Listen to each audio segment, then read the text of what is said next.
How about this nice weather? I'm loving today's. So nice. And you're ready to go. Thank you. You're all set. I'll call the meeting to order. Takia, can we have the roll call? Sure can. Andrew Hare, Here. Benjamin Mednick, Present. Eileen Leahy, Present. Jeffrey Duran, Here. Lawrence Harris Jr., Present. Minor Carter. He's He just coming. Minor, you're on mute. Unmute. Oh, he's here. I'm to unmute. Okay. Am I now good? You're good. Paul Rankin, Here. Robert Tufts, Here. Ron Schneider. Here. Okay. Thank you. I want to thank the mayor for joining us, taking time out of his busy schedule to swear us in. And our first order of business is that. Right. Well, thank you all so much. Thank you for your volunteerism here. We would be anywhere without the boards and commissions that help the city out so much for free. So I just want to say thank you from me. So I'm going to just swear everybody in as a group. Just put a suggestion in there, that maybe if you're changing the charter that the mayor can run for 3 or 4 terms, whatever you guys like. Is I'm that a just joking. quid pro quo? I'm just joking about that because I was with Joe Riley from Charleston and he said, on my 10th term or something, I'm like, oh my God, you did this job for that many terms. I was like, how did you survive? Anyway, so because we're all swearing in at once, you'll have to sort of say your name, yourself. We'll say it all together. And then we'll repeat after me. So it'll be a bit messy, but we'll get through it. Okay. So the swearing in starts like this. I will say I, you will say I and your name, and then repeat after me after that. Is everybody ready? Yep. Ready. Okay. I, I'm Andy Minor here. Carter. I, Rankin, Jeff Ron Duran, Schneider. Bob Tufts. Do swear Do swear Swear. or affirm as the case may be or Or affirm affirm the as the case may be. that I will support the Constitution of the United States That I will support the Constitution of the United States. and that I will be faithful That I will be faithful and bear true allegiance and bear bear true to allegiance allegiance to the state of Maryland to the state of Maryland State of Maryland. and support the Constitution and laws thereof, and support the The Constitution Constitution and laws thereof. and that I will, and And I will, to the best of my skill and judgment, to the to the best best of of my skill skill and and judgment, diligently and faithfully, diligently and faithfully, faithfully, without partiality or prejudice, impartially and partiality impartially, or prejudice, execute the office of execute the office of member of the Charter Revision Commission, member of the Member of Charter Charter Revision Revision Revision. Commission, according to the Constitution according according to to the the Constitution Constitution and the laws of this state and the laws of this of the state state, and the Charter and Code of the City of Annapolis. and the Charter Charter and and Code Code Code of the City of of the Annapolis. City of Annapolis. Congratulations, it's official. Thank you so much. Thank you. Thank being on you. the board and commission here is like the mob. Once you're in for life. And sometimes I make people do that with an Australian accent, so I'll let you guys off today. So I will peel out, and again, I truly appreciate everything you are doing for the city of Annapolis. Thank you so much. Thank you. Thank Mr. Mayor. thank you Thank very you, much. Mayor. Thank you, Ms. Mayor. Thank you. Okay, so we're official. Finally. Yeah, right. Not that we've actually done much, but we are now official. The point of the agenda we're at is the approval of the minutes. And Eileen and Takia, correct me if I'm wrong, the minutes have not gone out? Am I accurate? in- No, we had a mix up, so I would just motion that we defer them till our next meeting. Do I hear a second? A second. Second. All aye? Aye. Aye. Anybody opposed? Motion's passed. Public testimony and comment. Eileen, I believe you have you have actually some information in that. Well, just to let people know that the press release went out, and I know that Alderwoman Tierney sent it out to her constituents. And then there was an email from Mike Lyles and an email from Alderwoman Rhonda Pindell Charles, both saying that they acknowledged receiving the information about the Charter Commission and thanked us and said they would be available for assistance as needed. So that's the only emails we've gotten this week. And I believe Takia said there wasn't anything submitted for tonight's meeting. So tiny steps. Good. Good. Thank you for that report. Item 4 on the agenda is committee reports, executive committee. Eileen, I know you're taking notes, but I hate to put you on the spot again. That's okay. It'll be brief. A brief summary of the meeting that we had on the 29th of April, which was last Thursday. Okay, so it was Andy, Paul, and myself. And basically got an update from Paul on the outreach committee, which he'll be reporting on. We talked about just some other types of things that may be available to assisting the outreach committee, such as maybe a guest column in the Capitol, maybe letters to the editor. The only other outstanding discussion issues were talking about putting together the charter review, which we'll do later in this meeting. We discussed or talked a little bit about the visionary aspect that was brought up at the last meeting, along with talking just, kind of keeping tabs on things, also including preambles. And just setting the agenda for this meeting. Our next meeting will be Thursday, May 13th, 2021. So as we've said before, if there's any commission members that would like to join us, that would be great. Unfortunately, we only have room for one, otherwise we become quorum, but don't all rush to sign up. And I did put out a blurb, which I can post on our drive, just basically saying that the purpose of the committee really is just to provide some organizational structure, set the agenda. And as I think Paul said at the last meeting, this isn't a decision-making group. It's really just trying to keep us on course. Right, just continuity. Thank you for that report. Paul, can you share the outreach committee that met on the 27th?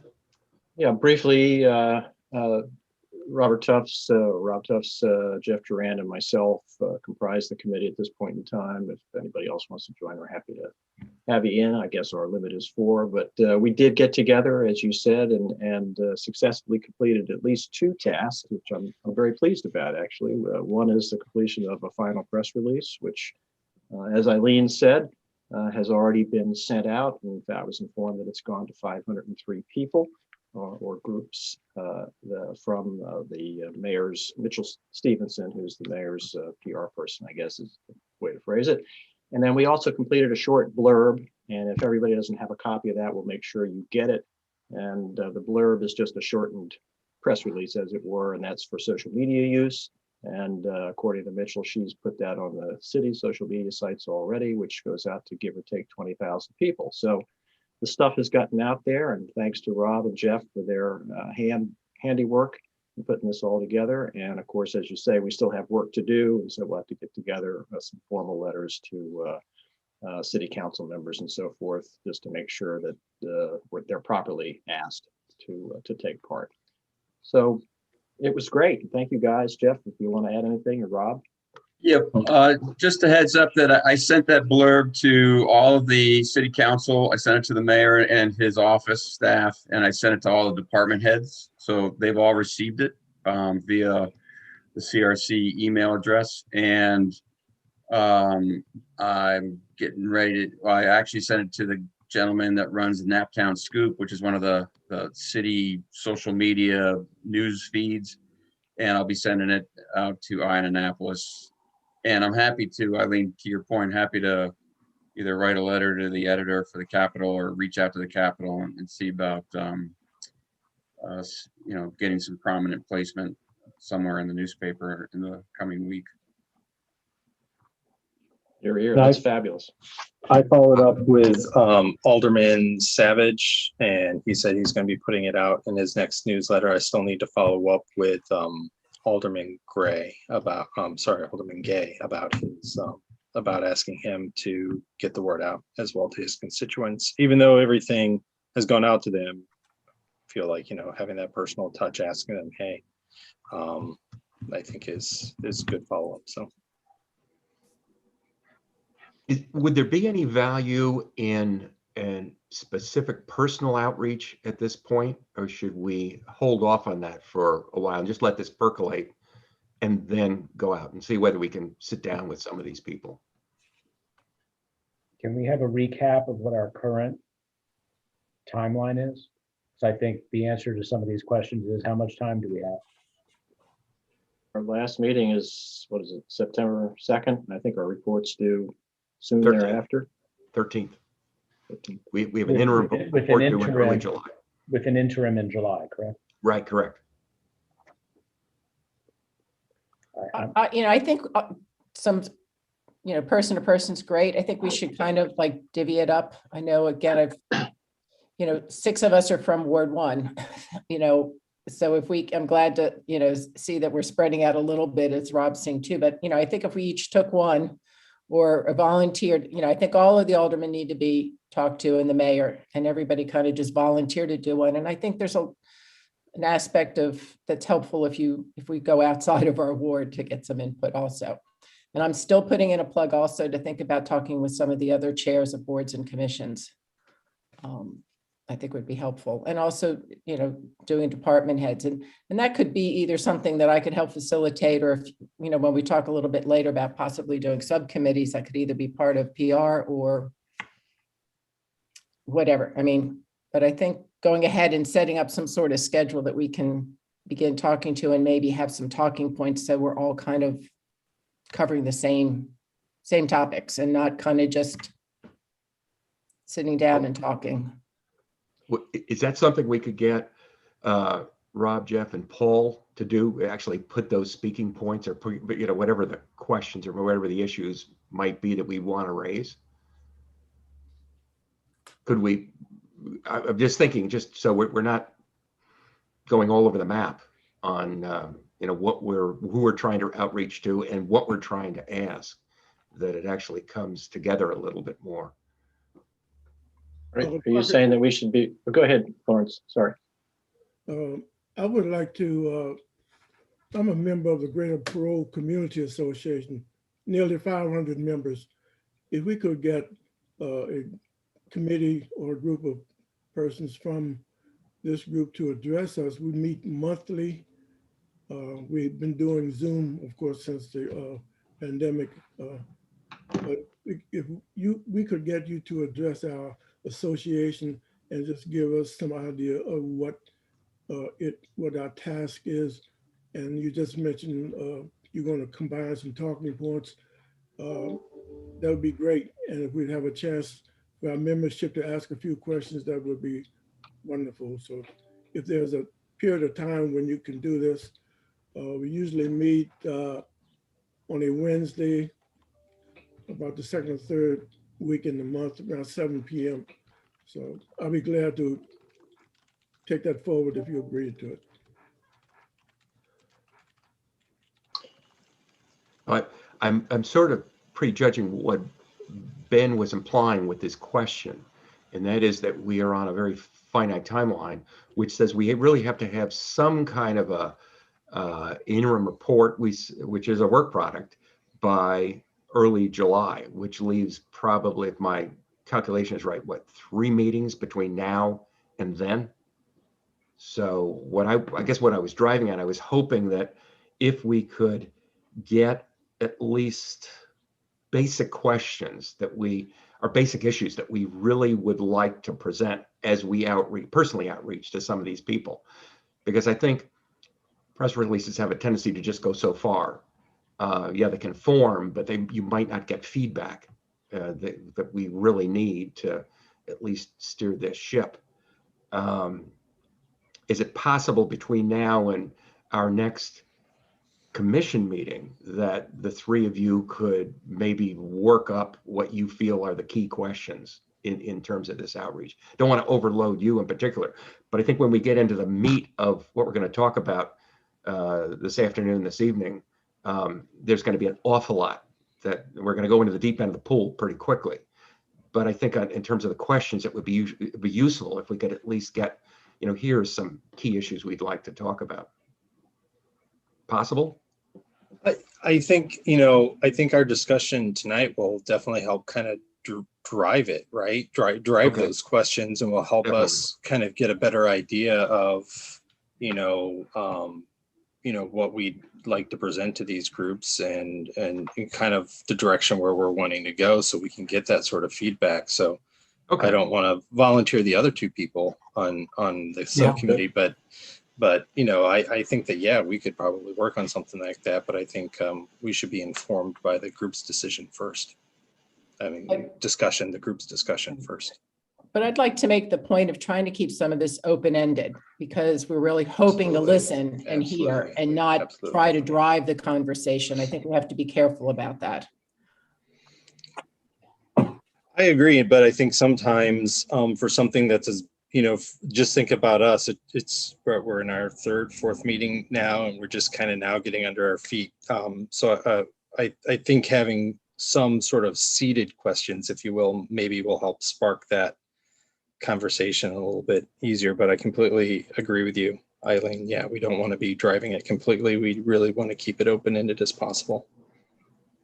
I mean, I think it's also important that, I'm pretty sure most residents of Annapolis have no idea what the charter is. So, I mean, some do, but, have a little bit of here's what the document does and its purpose and why it's important to reach out to the community every 10 years to get some input to see what needs to be changed.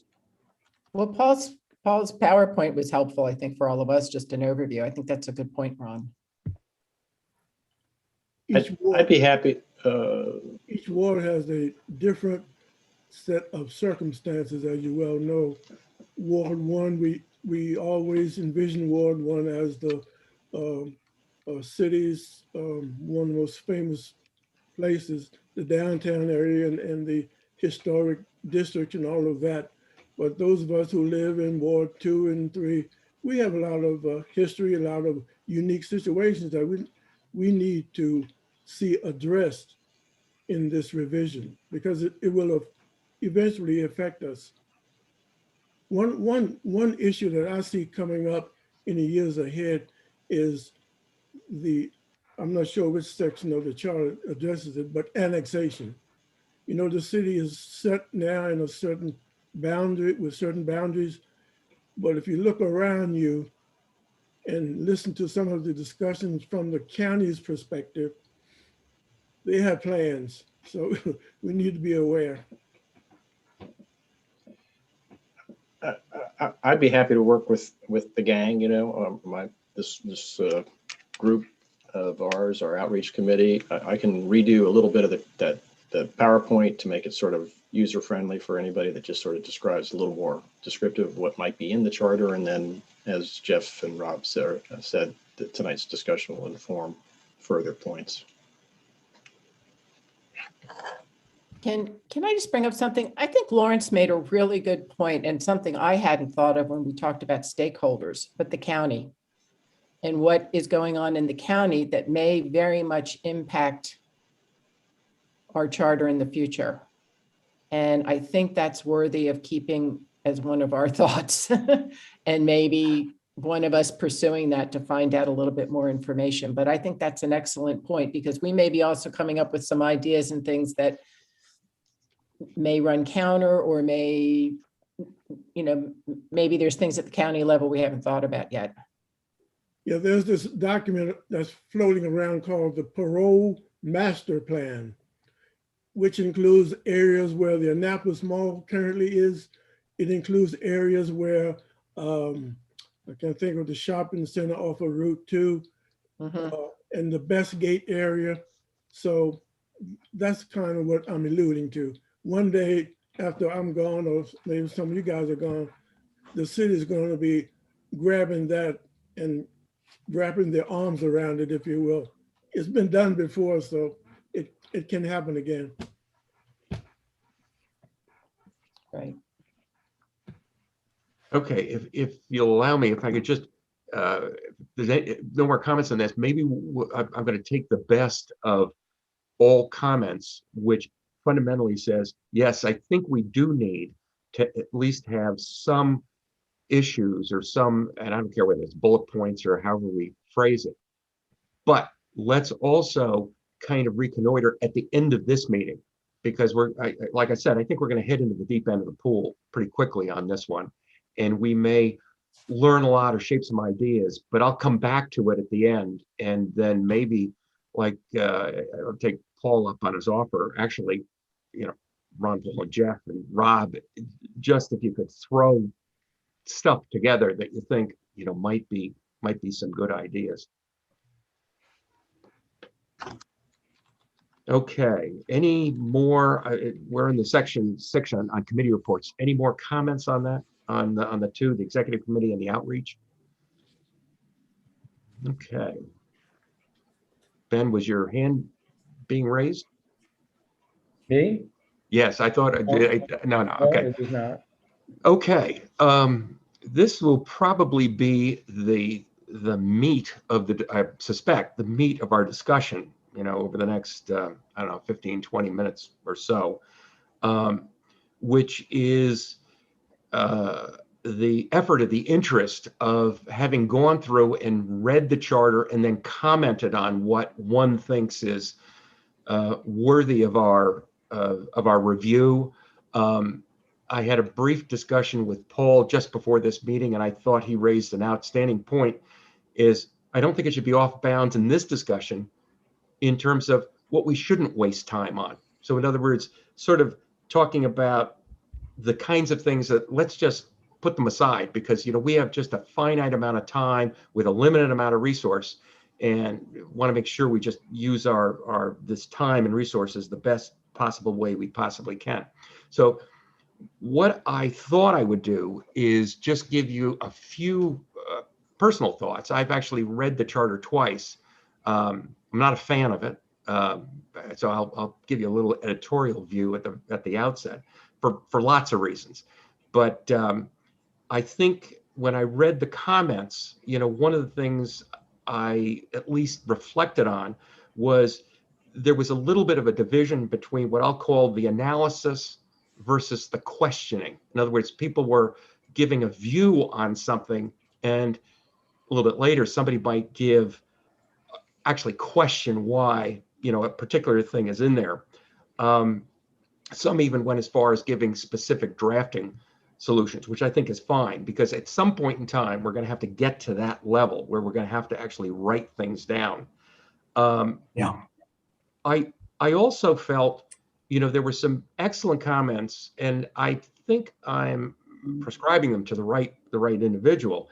But for example, I think Ron actually had a pretty interesting point in terms of, and I can't remember where they were in the comment stream, but in terms of what specifically are our civic commitments. And I don't want to get too philosophical right now on Thursday, the 6th of May, but it is more in the direction of, are there civic responsibilities that we have? And I'm going to stay at a fairly high level, because I'm hoping in a matter of a minute or two, we'll open this up to discussion and then maybe drill down a little bit deeper in terms of what we want to do or what we don't want to do.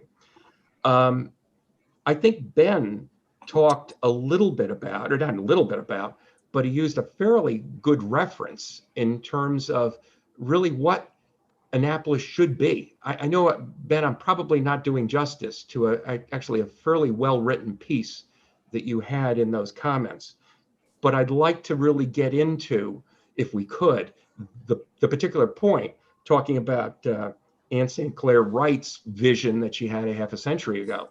Does that again apply, or do we need a kind of a reinvigoration of that particular notion?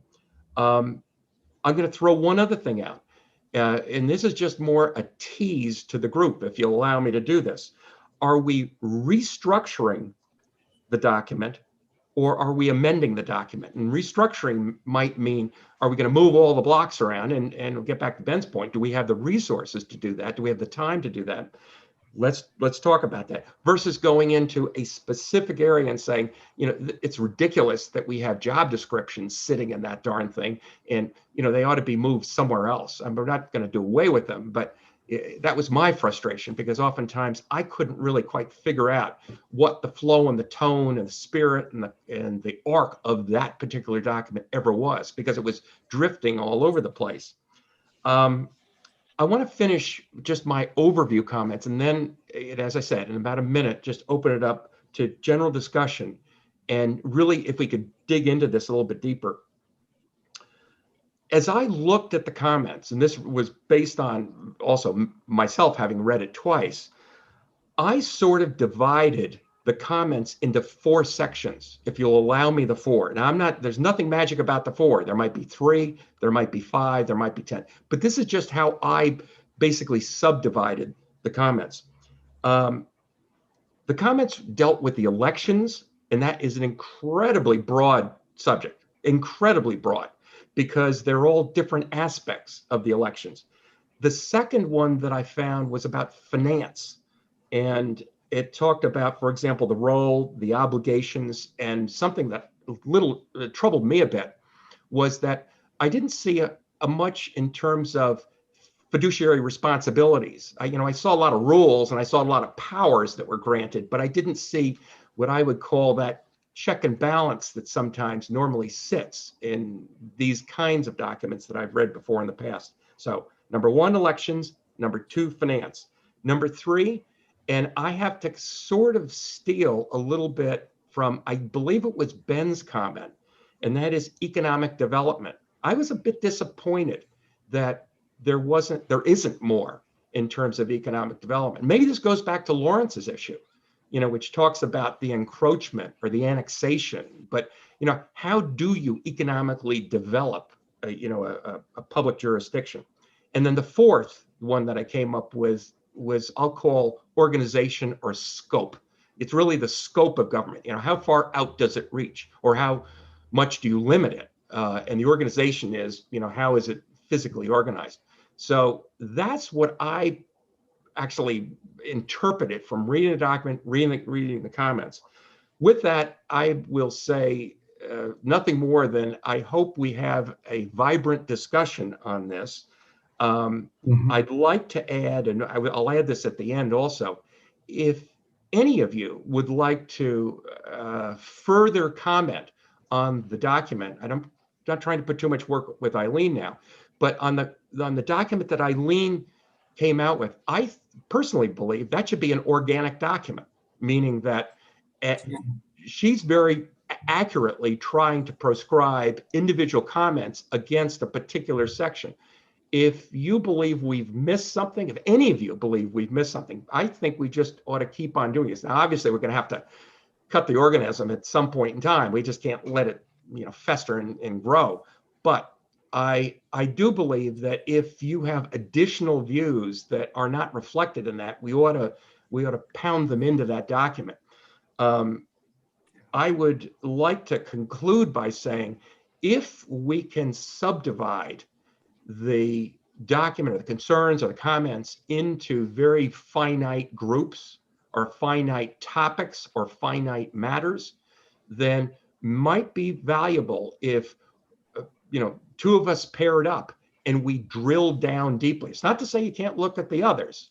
It's just that it just is providing a deeper drill down and a deeper set of observations in terms of, what our views are. So with that, I open it up to hopefully a very healthy discussion.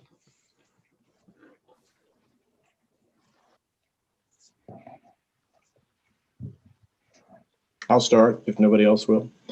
Please. So I think that your plan is a good one. I particularly like the idea of sort of working off of, we'll call it Eileen's document, so that we can blame her in the future.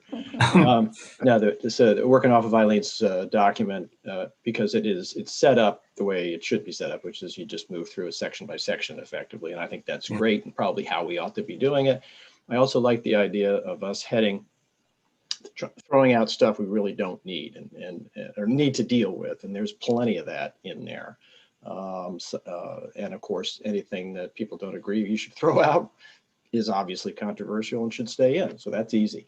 And I'd like to get to that as soon as possible, actually. And then I also lastly like the idea of sort of dividing it up into at least several groups to drill down a little bit, because we're going to need written text to respond to, because in the end, all of this is going to have to be considered by the city council as text, a specific amendment. So it has to be written properly in a mandatory language for us to consider. So those are just 30,000 foot observations. Thank you, Andy, for presenting.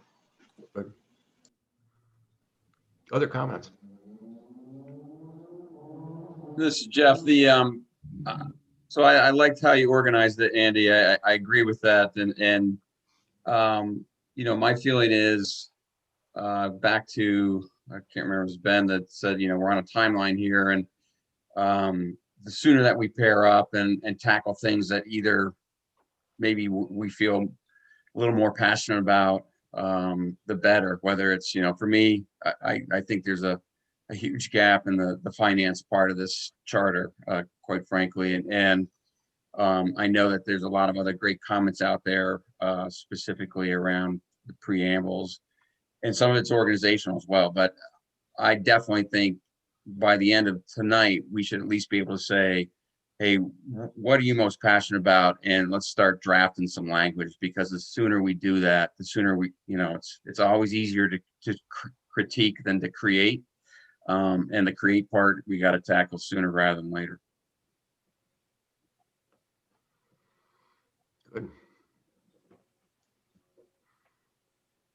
How about the issue, and I think I know what the answer is going to be, but how about the issue, are we restructuring it or are we amending it? When I say restructure it, are we going to start from essentially this is the way it ought to be, as opposed to this is what we got, and just take each. Quite frankly, I think we're going to, because of time constraints and resource constraints, we're going to probably wind up amending it. And actually goes to what Paul just said. Right. Well, that may end up being a recommendation and not necessarily something that we do, because again, going back to timeline, and I think there's also a third option, which is rewriting it, which is you could keep the structure, which is pretty much the structure that most cities in the state of Maryland are using, the basic structure, make recommendations for some changes, but there is some feelings in City Hall and also among boards and commissions that an overhaul within the structures might be helpful, and especially in terms of bringing it into line with state and county. So I'm just offering that as possibly a third or kind of in the middle.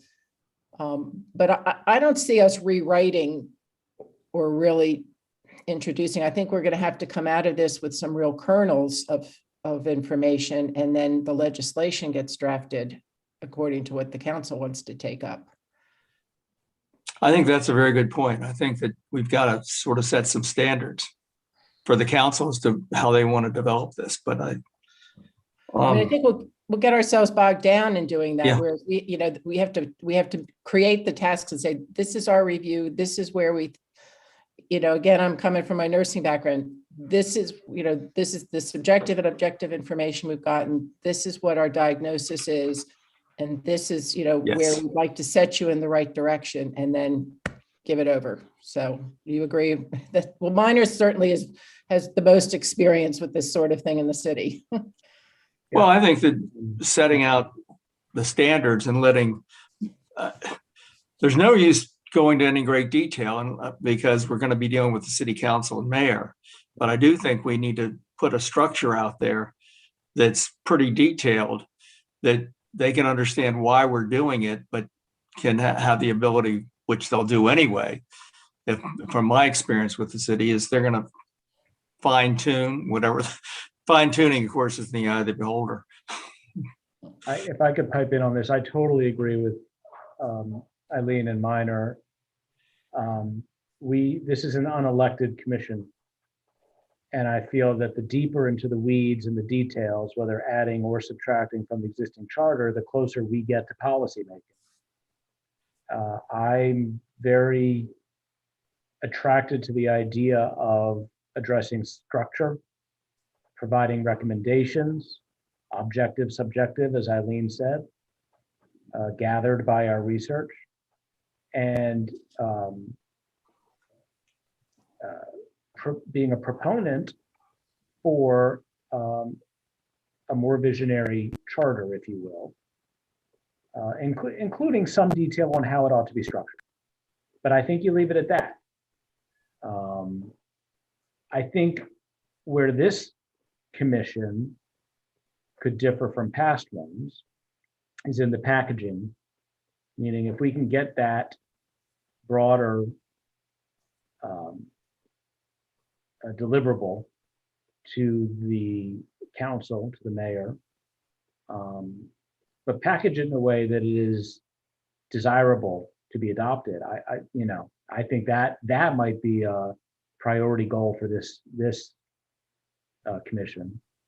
And I just think about, the last write-up that we received that said, some was accepted, but a lot was not. I agree. And I think if we, to the extent that we can focus on those things that we think are most important, and we can substantiate them based on, the outreach we do to the citizens of Annapolis and the various officials of the government, and make a case for why they're important, I think we stand a better chance of actually having them adopted by the council and the mayor. I'm sorry. I was going to say, to go to your point also, Ron, to come up with also some outcomes. And, I think one of the things that the last group didn't really address, and part of the reason maybe some things didn't move along, was because it didn't really talk about how it impacted the rest of the code. It's kind of like playing Jenga. You got to be careful because you start, and I'll use elections as an example. You can't change elections without recognizing it's going to change other parts of the code. And it may be everybody's great for elections, but they're like, oh, if I'm going to see it show up here, I don't like that other part. So I think we have to keep that in mind, and also substantiate the reasoning behind the recommendations, and really come up with some good research and actually do some citations and say, this is what's going on now. This is, we think you need to be looking more at annexation or looking more at economic development. And, oh, do you know that there's this parole master plan, and cite those things. So that will give us more strength in terms of making our recommendations. I think one of the, to go back to the conversation we had, I think at the previous meeting, I think we also have to keep in mind that it won't be this council that will be deciding these things, even though we're presenting to them. They will not be taking up these issues. So it will be the following council that will. And to that end, I'll admit, I kind of came into this thinking, no, we should get into the weeds. No, we should draft specific legislation on things that we think need to be changed. I came into it, but listening to you all, I've shifted that opinion. And I tend to agree, you're right. We should probably provide more guidance and direction rather than specific language. However, that being said, if there are things that we want them to do, right? If there are things that we are really passionate about as a group that we think that should be changed, I think it would behoove us to be more specific and maybe draft that, sample language, because they're busy, especially if they're going to be new. And,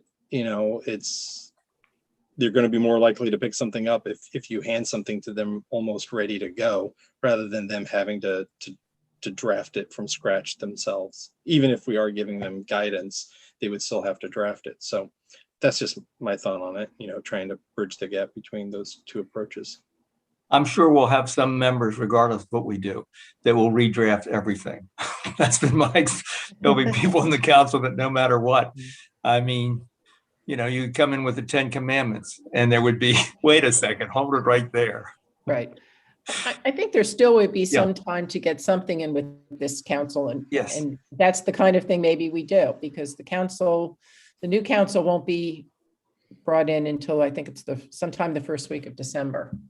So we still have October and November, but we have to have I don't know, Jacqueline, you probably could tell us if there is enough time, I guess. Can you do it, considering charter amendments have to sit on the table and do all that extra stuff? No, I don't think you can do any actual charter amendments this year.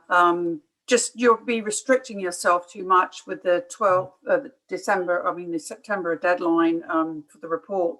I think that you'd be better off just working on the report, as you said, making your recommendations instead of intensely drafting legislation.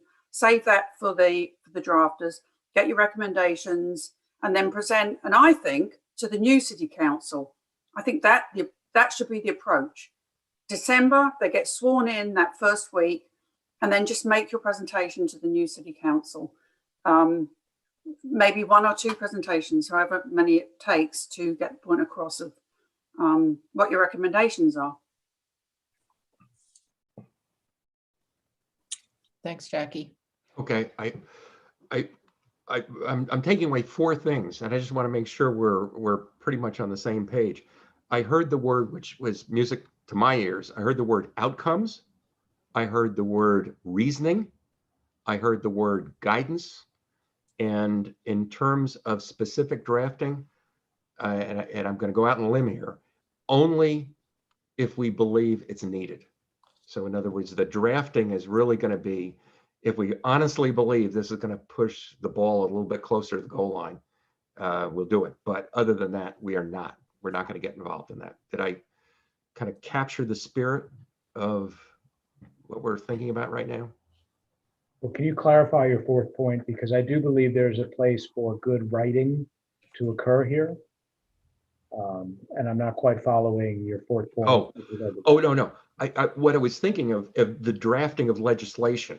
Okay, literally drafting of legislation. Literally, did I, Paul? I thought I initially heard that possibly from you. No, I didn't. No. Okay. I wasn't talking about literally drafting legislation. Effectively, what I was talking about is you're drafting. Well, for example, the preamble. If you're going to change the preamble, then and to talk about social change and climate. Yeah, you're going to have to draft that pretty specifically just so the rest of us can comment on it. Sure. But no, if you're going to do a city ordinance change, then you're just going to draft basically a couple of bullet points to say these are the principles that we're advocating. Drafters go draft. Okay. Well, and it goes back to the first 3 planks that I had is trying to figure out what the outcome is that we're going to make a recommendation, which has got a specific outcome, and then we're going to give guidance, specific guidance of this is why this ought to be done. But I was really trying to hammer down the point of we're not going to be drafting, and this is more for Ben's benefit, not going to be drafting the specific legislation unless we honestly believe there's got some value, if it has some value in here. And like you say, the preamble might be one of them, but it's hard for me to imagine what other elements ought to be. Just for clarification, Andy, when we say drafting legislation versus drafting a proposed change to the charter, are those 2 separate things, or do you consider that the same thing? I consider them 2 separate things. Okay.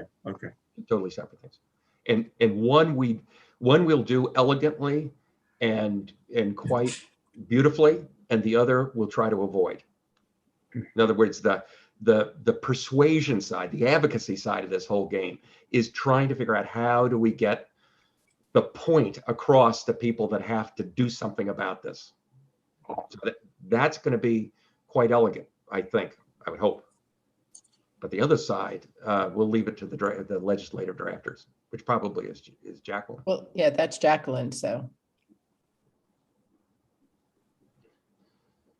I mean, Jacqueline, when you get legislation, I mean, when you get proposals, what type of form do you like them to be in when you're doing the drafting? Well, usually it comes in the form of a meeting first.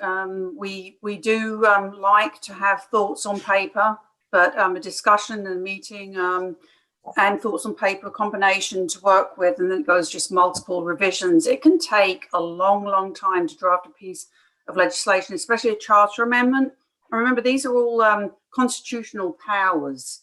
So there are a lot of constitutional issues involved with the charter. A lot more so, I'd say, than with an ordinance. Yeah.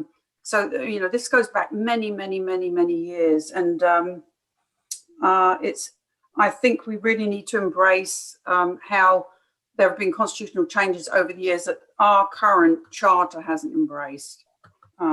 So it can take a long time, and I wouldn't burden this commission with drafting the legislation. I think we need the ideas and the concepts and citations, as you mentioned earlier.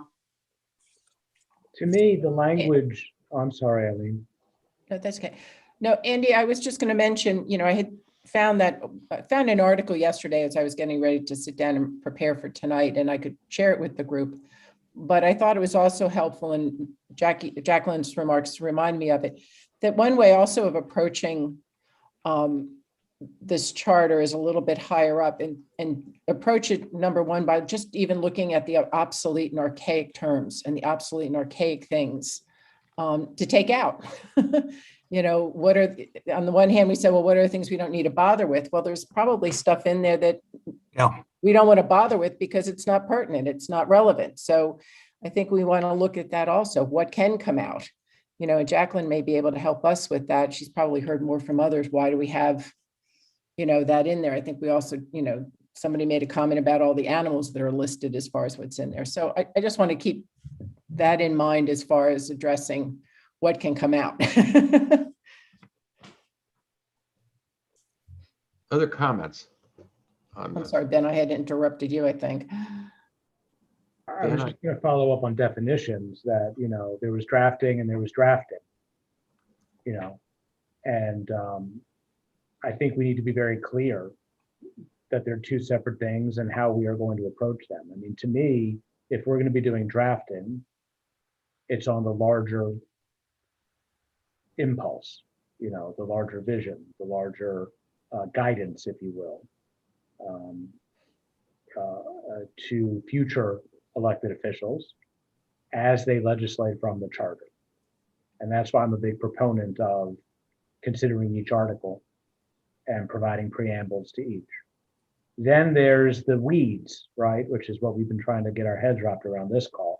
To me, and I'm being a little didactic here, but it's not about drafting, it's recommendations. Mm-hmm. And we should start using the right words so that we can get the job done faster. So what are we drafting?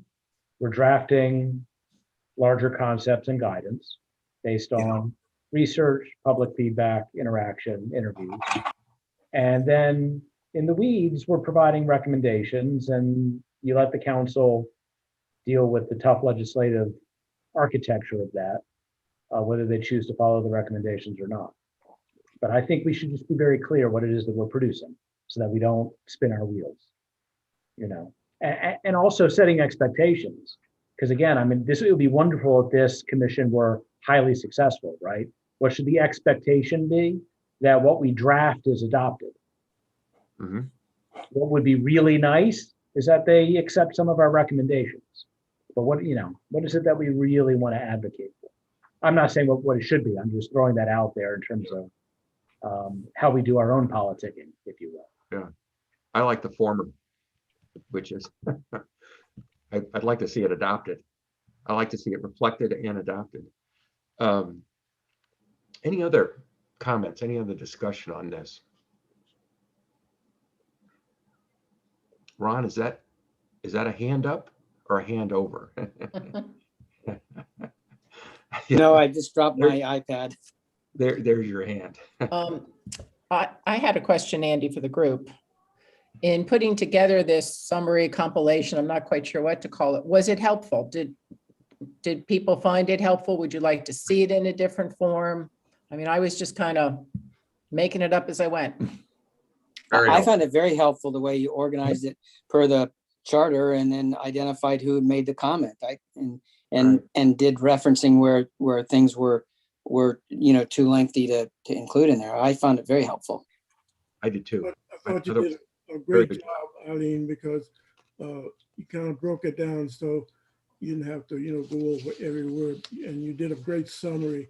In addition, you outlined, you determined who made the comments, so we could follow up if necessary. Great job. Great. I hope no one objected to my color coding. I thought that was great. Might you run out of colors? Is it the risk of I running? started doing italicized and then I thought, no, and then it was actually probably the hardest part of the whole thing. And nobody wants to be brown. Oh, I'll be. You can. Anyway, but also to Andy's point in doing it, in breaking it up in terms of sections, and if we get back to how we're going to approach further, deep dive, of this, the preamble and the general provisions were certainly one grouping. Elections had a lot more priority. And powers, there was actually quite a few comments in terms of the powers, operations, finances. You could probably combine city council and mayor. And then personnel, miscellaneous, and the Annapolis, I can't remember what the REV stands for, Revenue, I guess, Authority. Those last three really didn't have many comments, which may mean we need to be looking at them a little closer or just say, we're done, they don't need anything. So that kind of came up, expanded on your 4, Andy, that you mentioned, and really kind of created 7 different ones, which we could certainly break up in groups, or we could all again volunteer to say, I'll take a deeper dive on this section and do some more. So I'm just having that as some additional. The one, and I'd really be keen to get Ben's comments on this, because I picked something out of a comment that he had made. But Eileen, in the note that I sent you, whenever that was, the night, or maybe it was the night before last, I came up with 4 that I felt were really missing. And that was economic development, fiduciary management. I felt that it did a poor job of separating out strategic, which is mostly policy, from tactics, which is mostly operational. That's where it just was going. I was getting angry as I was reading this, because it was flipping from one to the other. And really, I don't know if this charter's ever been tested in court, but I would think it would get bashed by a judge. I mean, if it were. And then the 4th thing is something, and tell me if I'm way off on this. One thing that was missing is enforcement. It was almost silent on enforcement. And I don't mean police. What I mean is, if you ask somebody to do something and they don't do it, what happens? Is that enforcement or is that accountability? Yeah, Jacqueline will tell It you. could be both. It could be both. But in my view, enforcement is, you actually get to a point where you're trying to set an obligation on somebody. The obligation sits with, for example, the mayor. He must do something. What happens if he doesn't do it? What if he chooses not to do it? I'm not saying you slap his wrist, but there has to be, usually in public policy models, you've got a cycle. So if somebody doesn't do something, this thing happens because they've not done it. So there's got to be a remedy. But anyway, those are the 4 that I had come up with in that note that I had sent you. But if we could just spend the next few minutes on trying to figure out what the number is, if we can break this up into, smaller pairings, if you will, and I'd say, Andy, Jacqueline, I think is going to answer one of your questions. okay, yes. Oh, okay. Yeah, I just wanted to speak to your point on enforcement. That actually is taken care of in the code. So the charter itself is really enabling. It's enabling the city of Annapolis to make laws based on the charter authority. And so enforcement would come under it's actually 1.20 general penalty and municipal infractions for violations of the code. So that would be the enforcement. And then Okay. throughout the code, you have provisions for each title. There are enforcement and penalties for any violations. Okay. So so that really actually occurs in the code as opposed to the charter. Okay. Okay. And who's that imposed on? Is that imposed on officials within the government? Yes. Oh yeah, we have an ethics title which has Okay. That's yeah. really all I was worried about. I'm not talking Yes. about the citizens. I'm talking about officials. Oh yes, yes, ethics. Yes. Okay. So if we could, Eileen, do you want to kind of recapture those sections and maybe we can come to some agreement in the next few minutes on what if we can parse this work a little bit finer?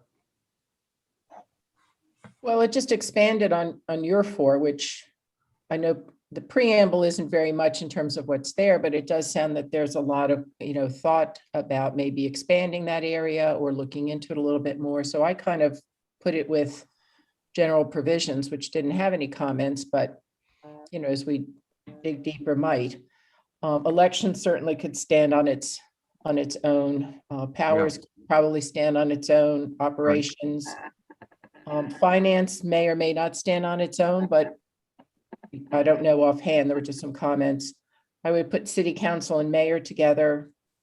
And then the last three would be personnel, miscellaneous, and Annapolis Revenue Authority, which didn't get much comment, but I think might be worthwhile having a little closer review. And if we don't need to do anything with it, we just say we don't need to do anything with it. I think there was one person did. I think, Jeff, you actually had a good comment. You asked if even Article 10 was necessary. I thought it was, it's all, I forget what it said for each sub article, but there's nothing there. Why even hope? Just get rid of it. Right. And that, even that would, if you want to take something out, that requires legislation. So, but it could be, it could be one that could be easy to pass. My research says it was repealed in 1998. That's the reason why it's not there. But you're right. But I would like to, at least, if I could, I'd like to put in a vote on the finance side. I don't mean in terms of participation, but I don't think we should minimize the role that finance plays. And that's a broad topic, because that could be taxation, it could be fines, it could be, there's a whole series of things where you have revenue coming in. But at the same time, the officials of government have a responsibility to kind of oversee the assets that the public assets that they've been charged to oversee. You want to make sure that, they don't sell them and buy a chalet in Switzerland. That's a joke, by the way. I'm not implying that at all, but the point being is there ought to be, I think, and Jacqueline, correct me if I'm wrong, because I was wrong on the enforcement side, but there should be guardrails that kind of sit somewhere that make sure that if times get really tough and dire, that you don't have the political juices of those that have their arms on the hands on the levers of government to start abuse it. And I was sharing with Paul, I saw it firsthand. I mean, it really is a frightening thing to see when it happens. Yes, yeah, it's the separation of powers is always taken into consideration whenever a piece of legislation is introduced. Okay. Okay, well, we have 7 on the table right now. So we have preamble, election, powers, operations, finance. I'm talking about the city. That was the mayor, correct? That's the mayor and the council. Well, there was finances, and then there was city council and the mayor, which was Articles 4 and 5. Okay. And then personnel. 8 and 9 could go together. 10, if it's been repealed, doesn't need to be covered. Another category which could fit in there or be separate is what's missing. I thought that Rob gave gave a very good point about digital infrastructure. And I know in looking at elections, the new legislation that's going before the city council is actually Annapolis is going to be a better law on independent expenditures than what the state has, because back when they legislated their, or when they put in their law in effect, a lot of the social media things were not out there. So Yeah. you have to, again, that's an opportunity to really think forward. Things like digital infrastructure, things like annexation, and that could be its own separate category. And that would also be just kind of some guidance to the city council saying, you all need to be watching this and aware of these trends that are coming. Okay, we have 8. We have eight categories. And there are 9 of us. people. And there are 9 of us. So does that mean I get a free ride? Okay. And I'm not written in stone with that. I'm just kind of basing it on what we had. Well, I'm just trying to, if at all possible, to get a decision tonight. And so we can at least, and I'm not saying, in all honesty, not saying that this just is 1 or 2 people. I mean, obviously, if you've got a passion on any of these things, just weigh in and just add to it. That's why I thought Eileen's document being organic was an excellent idea. Next meeting, we may find her document is 19 pages long, and then we'll have to start doing some culling down and cleaning it up. Allow me to do this. Let me start with, let me just go in the order, the preamble. And let's do it this way. Does any one of you, do you want to take the preamble? And then if anybody else wants to do it, that could be the pairing, so to speak. Anybody want the preamble? I'm game for anything. Okay. And I'll participate there as well. Yes, this is Ron. Great. Okay.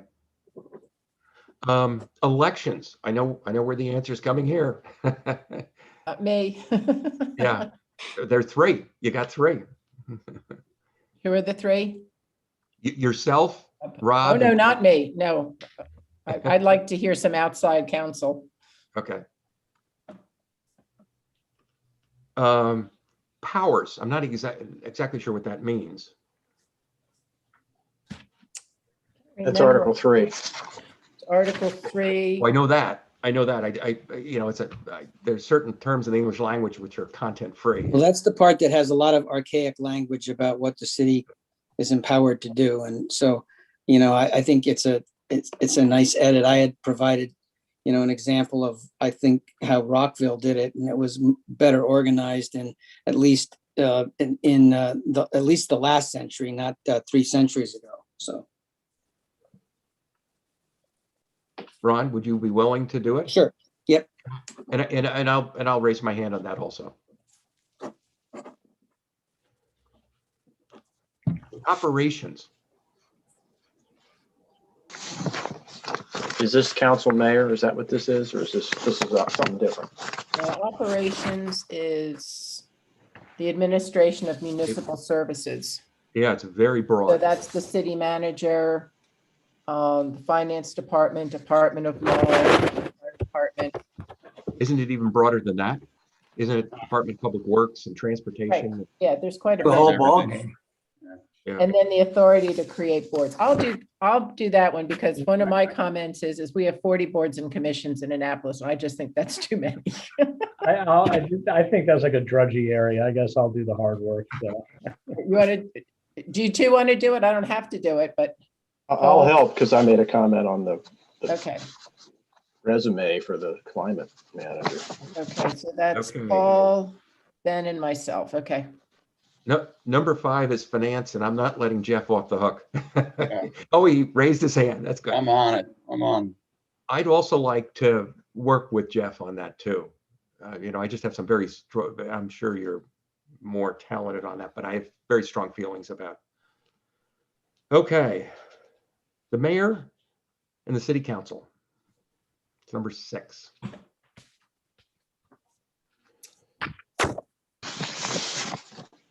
Happy to do it. Pretty well.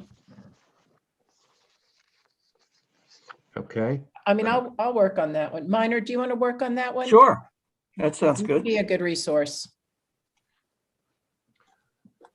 okay. Personnel. Which article was that? 8. Article 8. I'll volunteer for that because I feel like it ties very closely with operations. Well, there really wasn't a lot of comments on it anyway, for at least from our reviews. There could be a way of integrating better the vision for operations with personnel. I'll help bet on that just because I made a comment. Okay, number 8 is what's missing. Lawrence, can I ask you to do what's missing? Is that number? No, it's actually, this is going to be like the this is going to be the shopping bag. This is what in fact is missing from, what should we be looking at? The That we're not. new Article 10, Lawrence, Right. Well, which will in fact be called Article 11. right. Yeah, right. Yeah, I think throw it goes everybody back to off. Lawrence's comment about what else we need to be looking at. Yeah, oh, that's right. Exactly. Right. Okay. Anybody? Ron, Ben, you want to, I saw some hands just in terms of the what's missing. I mean, I will have a lot to throw into that pot. But I think if we Sure, could, I'll I'd be happy to participate there. help, but I mean, my part of what's missing would be geared more toward going back to the structure of the charter itself. okay.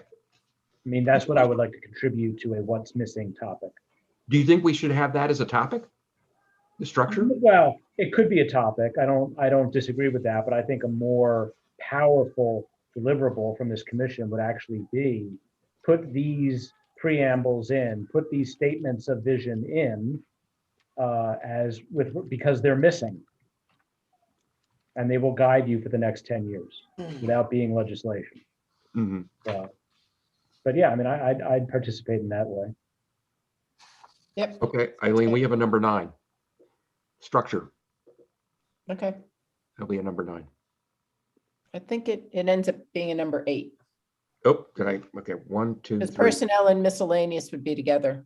Unless you want to make miscellaneous with what's missing. No, I think personally I think what's missing is big. Okay. I think there's going to be a lot to figure out what's missing. All right. Any other thoughts, comments on that? I would just ask that, Eileen, if we can get very timely minutes on this division of responsibilities, I think it's important to have it in front of us very quickly. Yeah, I'll Who's put doing together that? notes. I can't, it's technically not minutes, but I can make it notes. Sure. Along this line, going back to the word timeline that I keep hearing about, I think it would behoove us to start thinking about just setting a timeline for ourselves. We could certainly maybe begin that process with the next, we don't have a whole lot of time tonight, but we could maybe begin that process at the executive committee or wait until our next committee. But I think we need to start doing that. The deliverable we have in July, the comment's been raised that, again, how are we going to deliver that? I haven't heard back from Alderwoman Finlayson as far as what she wants, what she sees in that, but I have a sneaky suspicion they're going to ask us to come to a work session, possibly in July. So I The think city that's council something we need works? to- Huh? City council works? But I'll find out a little bit more. I'm hoping, I'll This is send her recorded. another note and see what else she's thinking. But I just thought I would throw that out there as far as that may come up. But I'll ask, is it just going to be a paper deliverable or are they going to ask us to actually come before the council? Okay, we can get into the answer of that maybe at the Exco next week. Okay, any other comments on this discussion section? May I move on to section 8, which is adjournment? I motion to adjourn. Okay, well, actually, before we do that, Or any other. it's already been said, so this is just, I'm being redundant now. Next scheduled commission meeting will be the 18th of May, which is a Tuesday. Just want to make sure that, we flip back and forth from Tuesdays and Thursdays. And the next EXCO will be a week from today on the 13th. So with that, do I hear a motion to adjourn? Move. Any opposed? Good. Thank you very much. Good meeting. Thank you. Thank you. Everybody, Thank have you a great all. weekend. Thank you. Great Don't weekend. don't forget your Mother's Day. mothers. Happy Mother's Day. Don't yeah, forget your Mother's Day. mothers or your wives or your whatever.